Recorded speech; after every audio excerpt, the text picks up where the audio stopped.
Assalamualaikum warahmatullahi wabarakatuh. Saudara-saudaraku, jumpa lagi dengan saya di channel Dunia Tani Pemula. Di sini saya akan memperkenalkan diri saya. Nama saya lengkap itu Fazliadi. Lahir di Desa Lungganen, Kecamatan Pesangan Siblakrung. Di sini saya akan membahas sedikit tentang perlakuan atau pemangkasan tanaman lada. Tanaman lada ini sebaiknya dipangkas itu di usia minimal 6 bulan setelah tanam. Itu dikarenakan ada beberapa hal. Yang pertama, satu, entris yang kita ambil bisa kita gunakan untuk bibit dan layak. Yang kedua, tanaman lada yang indukan yang kita pangkas itu akan lebih cepat perkembangannya, ranting-ranting produksinya akan cepat, terus daya tahan akar penunjangnya juga lebih tahan, terus akar ketika bagian atas itu kita pangkas, akar akan tumbuh lebih melebar dan lebih dalam. Terus yang ketiga, ranting produksinya itu akan melebar, akan tumbuh lagi ke samping. Kenapa? Yang pertama, ketika bagian atas dipangkas atau nutrisi bagian atas itu tidak disalurkan lagi ketika kita pangkas, itu akan membuat tanaman lada itu melebar ke samping, karena dia akan fokus, nutrisi yang diambil di akar itu akan fokus ke ranting-ranting produksi, sehingga tanaman lada, antara lada yang dipangkas dengan lada yang tidak dilakukan pemangkasan, itu akan lebih lebar atau lebih rimbun bagian lada, tanaman lada yang dipangkas. Nanti akan saya tunjukkan lada yang sudah saya pangkas dan lada yang tidak saya pangkas. Di pagi ini saya menyiapkan entris. Saya menyiapkan entris itu untuk pengiriman entris itu ke Sulawesi, ke saudara saya Ainal yang tinggal di Sulawesi, daerah Bulukumba. Nah, di sini saya akan memperlihatkan entris yang sudah saya pangkas dan layak untuk dijadikan bibit, baik itu bibit semayan atau bibit yang disambung dengan tanaman melada. Saudara-saudara di dunia perladaan pasti sudah kenal yang namanya tanaman melada. Tanaman melada ini digunakan untuk penyambungan lada dengan tujuan memanipulasi bagian akar atau batang dasar untuk menjadikan tanaman lada itu lebih tahan, baik itu tahan terhadap serangan jamur, terus lebih tahan di dalam genangan air atau kelebihan air di dalam tanah. Cuman kalau di lahan saya ini saya tidak menggunakan tanaman melada. Yang pertama, saya lahannya lahan bukit, terus agak mereng ke bagian bawah. Jadi air yang di lahan saya ini tidak berlebih. Ketika hujan turun, dia akan terus mengalir ke bagian bawah, sehingga akar tanaman lada itu tidak terendam sama air. Jadi daya tahannya lebih tinggi ketimbang lada yang kita tanam di bagian dataran, di daerah tanah datar. Ayo saudaraku, ini saya sudah memotong beberapa entris lada. Ini saya kasih nampak sebentar.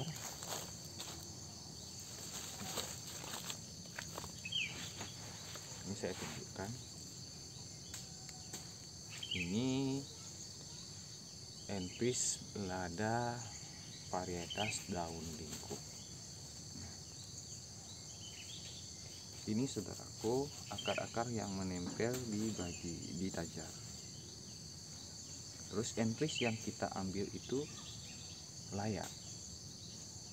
Yang dikatakan layak untuk bibit, yang pertama dia tidak tua dan tidak muda. Kenapa tidak tua dan tidak muda? Yang pertama, kalau misalnya terlalu tua, jaringan-jaringan yang ada di entris ini dia sudah tua. Terus untuk daya tumbuhnya itu rendah. Ketika entris tua, daya tumbuhnya itu rendah. Kenapa? Baik itu jaringannya sudah tua, terus hormon-hormon pertumbuhan yang ada di entris yang sudah tua itu kandungannya itu sudah rendah, sehingga daya tumbuhnya juga ikut akan rendah. Nah, di sini saudaraku, saya menjelaskan tentang entris yang kita ambil. Terus bagaimana perlakuan entris ini nanti di video selanjutnya untuk bagian pengiriman saya akan jelaskan supaya dia tahan sampai beberapa hari ke tujuan tempat pengiriman. Maklum, ini lumayan sangat jauh, dia butuh transit ketika pengiriman antara Pulau Sumatera bagian barat, yaitu Aceh tempat saya, ke daerah Sulawesi. Nah, di sini dia butuh perlakuan yang sangat khusus ketika pengemasan paketnya. Nanti di video-video selanjutnya akan saya jelaskan secara bertahap bagaimana cara pengirimannya. Untuk hari ini, untuk kesempatan ini, kepada sahabat dunia tani pemula, saya menjelaskan bagaimana entris yang layak diambil dan bagaimana cara pemangkasannya aja. Nanti di video selanjutnya kita akan menjelaskan tentang bagaimana perlakuan entris ini sehingga ketika sampai tujuan dalam waktu kurang lebih sekitar 6 atau 7 hari di pengiriman itu bisa masih tetap layak untuk disambung meskipun ada beberapa daun yang rontok. Daunnya biasanya rontok, tapi mudah-mudahan ada beberapa juga yang tidak rontok. Itu menurut cuaca, terus bagaimana keadaan paket kita di bandara atau di dalam perjalanan. Kalau misalnya paket kita itu terlalu panas di dalam perjalanan, terlalu panas terus ditimpa-timpa, itu menjadi hal yang sangat bermasalah di dalam kelayakan entris ini. Nanti yang pastinya kita ambil entris yang memang menempel, itu entris yang merambat ke tajar. Itu ada ranting-ranting produksinya. Kenapa? Ketika tunas baru muncul, itu akan langsung menempel ke tajar karena sifat ranting ini memang sudah di atas sulur cacing. Sulur cacing itu sulur yang merambat ke tanah. Sulur cacing ini nanti akan saya menjelaskan lagi bagaimana perlakuan supaya sulur cacing ini bisa berubah menjadi sulur panjat yang beranting produksi seperti ini. Nanti di kesempatan selanjutnya, sahabat-sahabat dunia tani pemula. Sedikit saya jelaskan kenapa channel saya menggunakan nama dunia tani pemula, karena saya akan di sini akan saya bahas dari awal bertani. Kalau ini sekarang saya masih menjelaskan tentang tanaman lada, bagian dasar-dasarnya dulu sampai ke bagian perawatan produksi atau sampai ke pengolahan biji lada, baik biji lada hitam ataupun putih. Ayo saudaraku, sahabat dunia tani pemula, kita langsung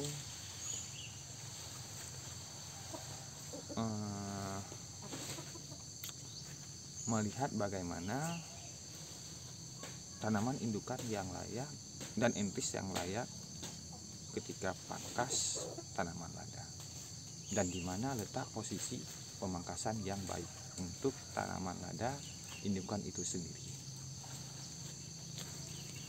Ayo. Yang pertama kita siapkan ini alat pemangkasan kita. Kalau nggak ada ini, boleh dengan cutter. Terus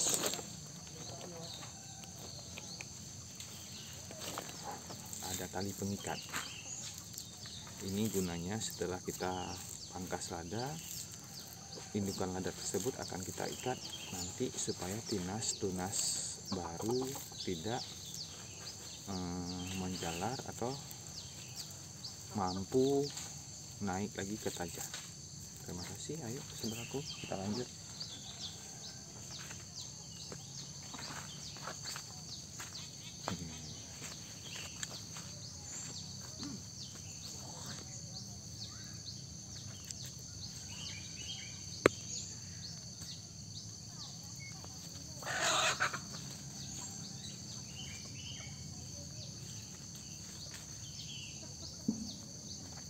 Dunia tani pemula, inilah tanaman lada yang akan kita ambil entisnya untuk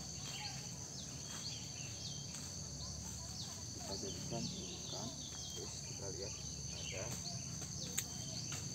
ikatan tali, ya, kita selalu mengikat atau menjerat tanaman indukan lada ini. Jangan lupa ini kita bersihkan gulma-gulma di bagian akarnya. Nah, bunga ini kita cabut supaya pertumbuhan tanaman lada ini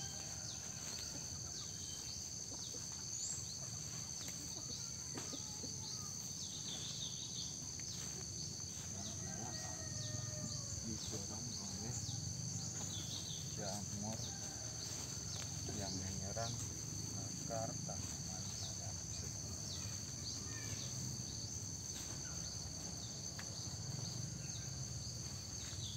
Untuk saya lebih dekatkan lagi saudaraku.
Fokus ke sini.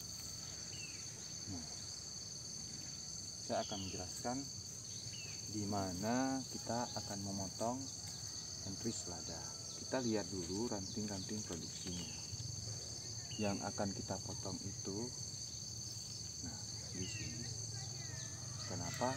Di sini ada ranting produksi, di sini ada ranting produksi. Di atas ranting produksi ini kita potong. Terus cara mengambil entisnya secara perlahan supaya entisnya itu bagus dan tidak patah.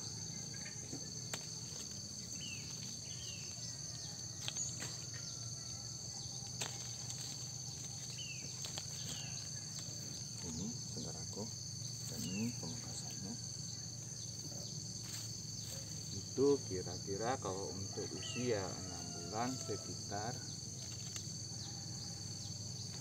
50 cm atau di 40 sampai 50 cm dari bagian tanah.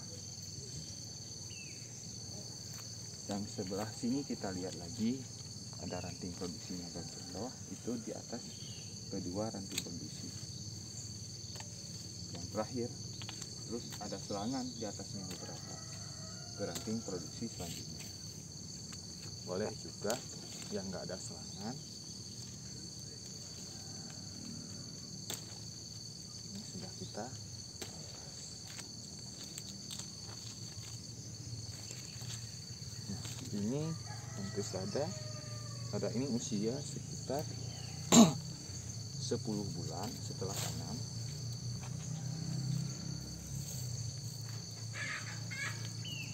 Terus bagian ini kita ikat, nanti dia akan melepas. Ada yang lepas, ini lepas, kita ikat lagi dengan benang atau tali yang tadi.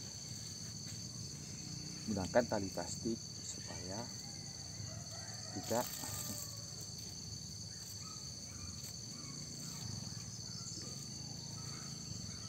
tumbuh jamur di atas media tali tersebut. Kalau kita gunakan tali-tali biasa atau misalnya bukan tali biasa, terus ya kita ikat itu di dalam ranting produksinya supaya ranting produksinya itu tidak terganggu. Seperti ini. Nah, kita lihat juga ranting produksi ini supaya tidak terjepit dengan talinya.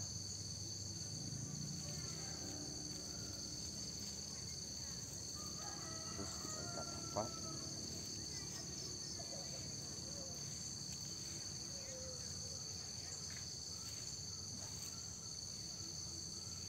Potong lagi saudaraku.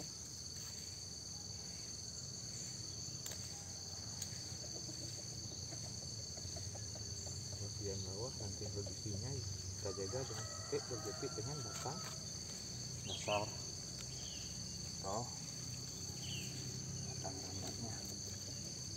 Kita ikat lagi bagian bawah.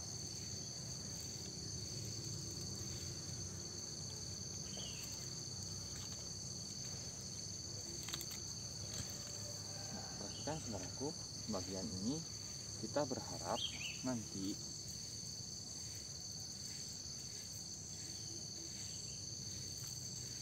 ketika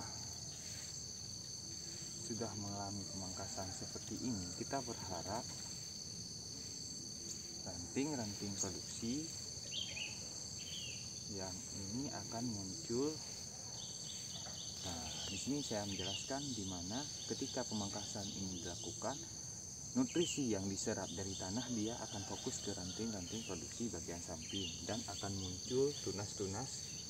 Setelah 2 minggu akan muncul tunas-tunas panjat yang baru, akan lebih banyak, baik dari selah ranting produksi ini, di mata tunas ini, di sini, dan mata-mata tunas bagian bawah. Nanti akan muncul juga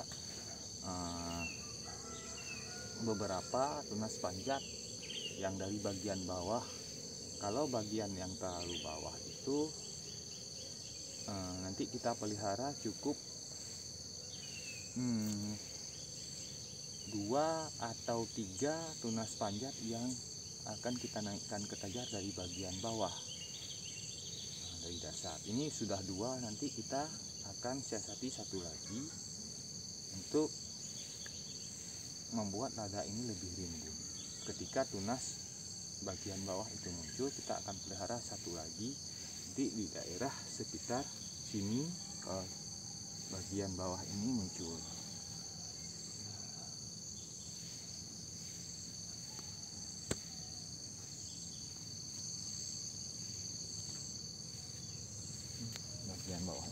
muncul, kita akan pelihara lagi sehingga nanti akan membuat tanaman lada ini lebih rimbun lagi. Oke saudaraku, ini siap yang untuk ini. Ayo kita, sudah saya perlihatkan entris dan bagaimana cara pemangkasan entris tersebut. Perlakuan entris ini nanti saya akan jelaskan ke video-video selanjutnya. Ini ayo kita melihat yang mana tanaman lada yang hasil pemangkasan dan mana tanaman lada yang tidak dilakukan pemangkasan secara rutin. Yuk saudaraku, saya ingin menampakkan kepada saudara semua tanaman lada yang dilakukan pemangkasan secara rutin dan tanaman lada yang tidak kita lakukan pemangkasan secara rutin. Nah, di sini ada saudaraku. Nah,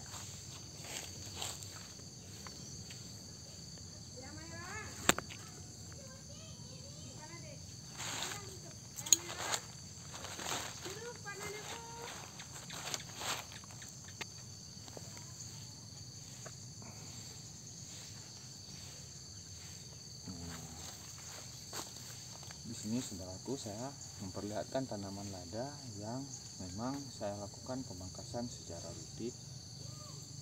Ini usianya 1 tahun. Di usia 8 bulan kemarin saya memangkasnya di sini.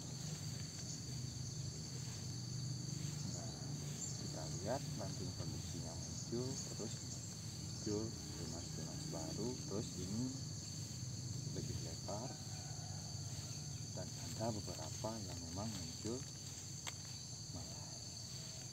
Sebaiknya malai ini memang kita buang dulu supaya dia fokus untuk pertumbuhannya. Cuman karena saya tidak sempat dan tidak mengontrol tanaman lada ini, maka ini sudah berbiji, tapi alhamdulillah nutrisinya cukup dan pertumbuhannya sangat bagus. Ayo saudaraku, saya kasih nampak tanaman lada yang belum saya pangkas.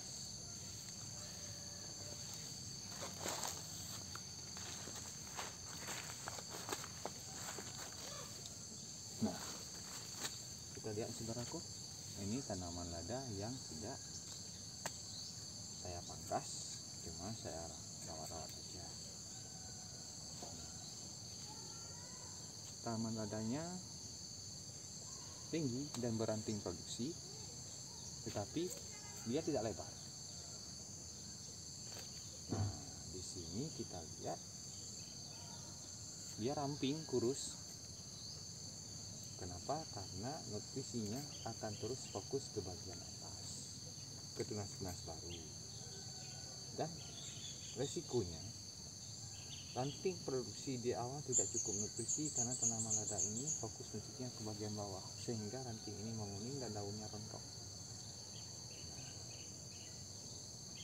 Ini resikonya ketika kita tidak melakukan pemangkasan rutin. Nanti ini kalau misalnya kita biarkan, yang bagian bawah ini akan rontok dan timbun bagian atasnya. Terus fokus nutrisinya ke bagian atas, buahnya pun akan di bagian atas, terus bagian bawah ini kosong karena nutrisinya tidak fokus ke ranting-ranting produksi bagian bawah.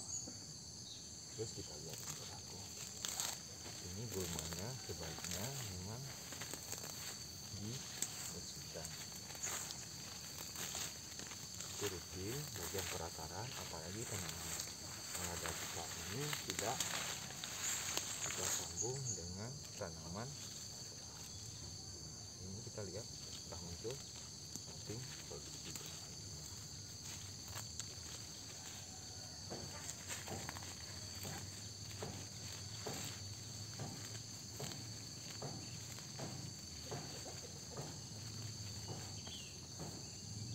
Ini akan saya pangkas lagi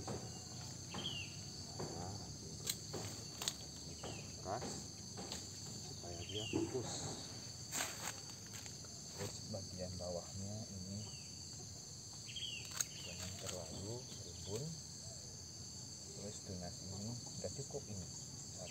2, 3, ada 4 yang ini kita buang.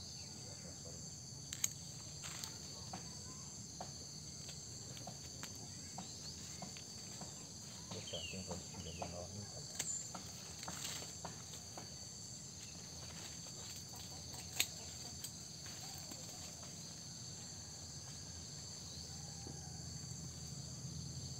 Kita fokus, kita akan buat tanaman lada ini fokus dulu ke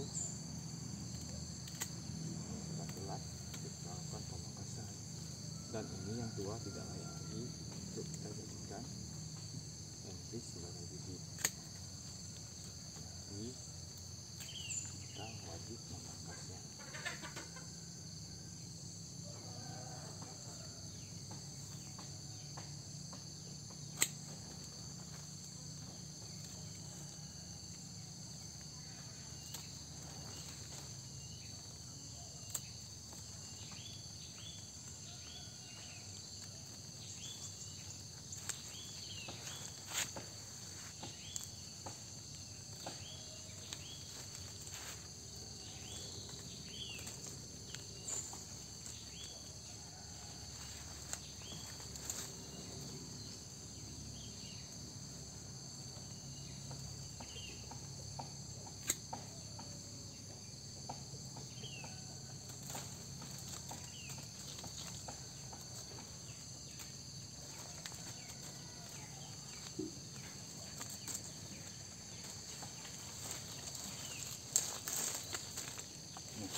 Enpis yang muda seperti ini sehat dan masih bisa kita jadikan bibit.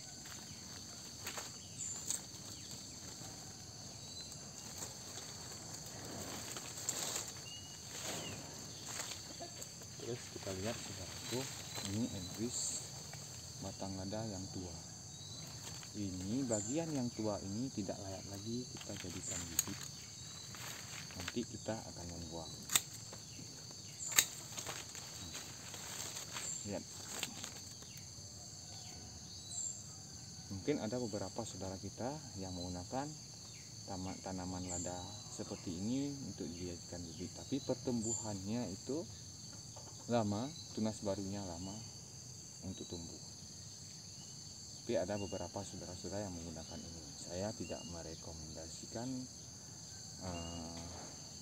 enpis yang seperti ini untuk dijadikan bibit karena pertumbuhannya itu terlalu lama. Terus akar-akarnya juga akan muncul lebih lama. Nutrisinya memang tersimpan di enpis yang tua ini. Bisa kita semai lama untuk layu, tapi bisa jadi gagal. Kenapa? Dia hormon pertumbuhan baik auxin, sitokinin, dan giberalin yang ada di batang lada ini itu sudah tidak cukup atau kurang.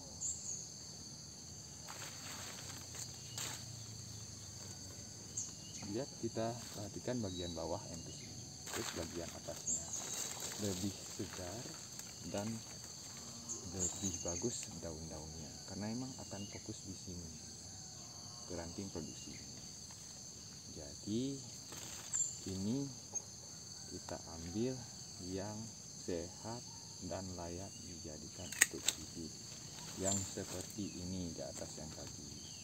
Ini juga sudah lumayan tua, di atas mengkal. Kalau menurut saya di atas mengkal. Jadi kalau untuk ketahanan baik, tapi ini masih kurang baik lagi untuk kita jadikan bibit. Tapi bagaimana yang dijadikan bibit? Inilah dia, yang mengkal, tidak tua dan tidak muda. Ini yang akan kita jadikan bibit. Ini layak enpis yang seperti ini.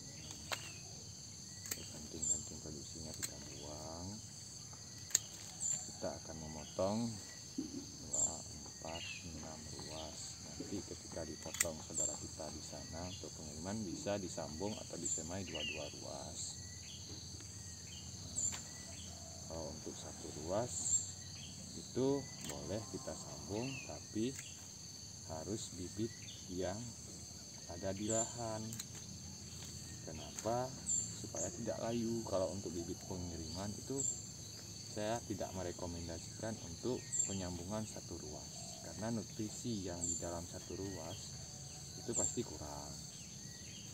Ketika belum tersambung, nutrisi bagian bawah itu belum tersalurkan, kegagalannya itu lebih besar.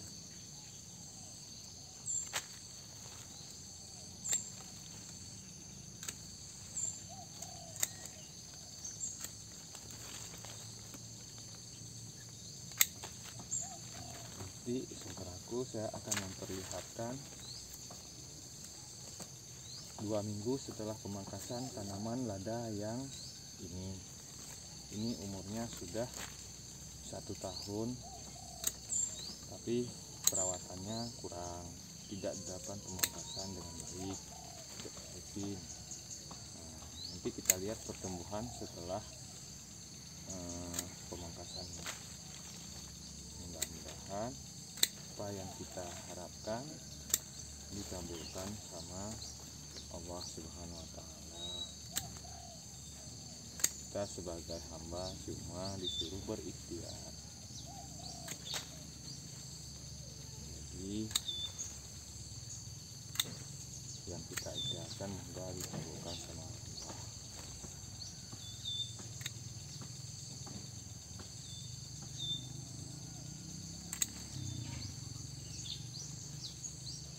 Nampak.